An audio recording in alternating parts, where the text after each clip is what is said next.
It's a nightmare for Harry over Charles and William break royal rule shocked saw Sussex to core. Prince Charles and Prince William have shown they are more open to taking a less understated position on humanitarian issues compared to the Queen. Prince Charles and Prince William have both openly spoken in support of Ukraine following the unjustified invasion of Russian troops on February 24. The Prince of Wales condemned the conflict as a form of brutal aggression, while the Duke of Cambridge and Kate, the Duchess of Cambridge, lent a hand to help volunteers sort donations for refugees. But the Queen approached the matter with her usual understated style, marking a clear difference from her two closest heirs. Speaking to the Royal Roundup presenter Pandora Forsyth in the first, royal correspondent Richard Palmer noted Her Majesty normally adopts a less outspoken approach when it comes to political matters. Mr. Palmer said, "I think it's interesting, the difference in the Queen's approach as head of state and the approach of Prince Charles, who's talked about Russian aggression, and Prince William, who talked about the people of Ukraine bravery fighting. I think the Queen, her style has always been understated. When she does speak, even in that understated way, it carries a lot of power." However, eagle-eyed royal fans noted the Queen posed in front of a blue and yellow flower arrangement when she greeted Canadian Prime Minister Justin Trudeau to Windsor Castle on Monday. Blue and yellow are the colours making up Ukraine's national flag. And the Disasters Emergency Committee confirmed Her Majesty had made a generous donation in support of their appeal to help Ukrainians fleeing the war. Mr. Palmer continued, on Ukraine, Buckingham Palace wouldn't comment officially on whether it was deliberate that those flowers were in the Ukrainian colours. But it was made clear, I think, by other people, my sources close to the family, that these things don't tend to happen by accident.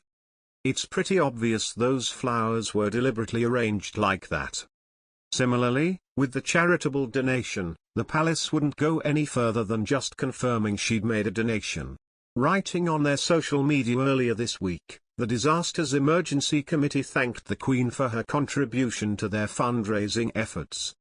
They said, "Many thanks to Her Majesty the Queen for continuing to support the Disasters Emergency Committee and for making a generous donation to the DEC Ukraine humanitarian appeal." The Prince of Wales said he and Camilla, the Duchess of Cornwall, have been moved by the extraordinary bravery, generosity, and fortitude of the Ukrainian community in the face of such truly terrible aggression. And last week Prince William and Kate paid tribute to Ukrainian President Volodymyr Zelensky for his country's bravery. Prince Harry has sparked anger among animal campaigners after enjoying an American rodeo. The Duke of Sussex's attendance at the weekend came despite his wife's longtime animal rights activism. Dressed looking like Indiana Jones, Harry was pictured attending the Stockyards Rodeo event in Fort Worth, Texas, on Saturday. The backlash began after the Sussex's friend and unofficial biographer Omid Scobie tweeted a picture of the royal at the event. Living his best American life, Prince Harry was in Fort Worth, Texas this weekend and spent Saturday at the historic Cowtown Coliseum for the famous Stockyards Rodeo, he wrote.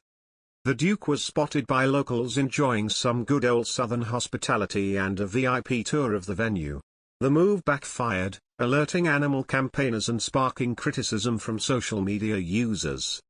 People for the Ethical Treatment of Animals, better known as PETA, told, "It's extremely disappointing to see that Prince Harry made the misjudgment to attend a rodeo, a crude, old amusement for bored cowboys who view animals as nothing more than things.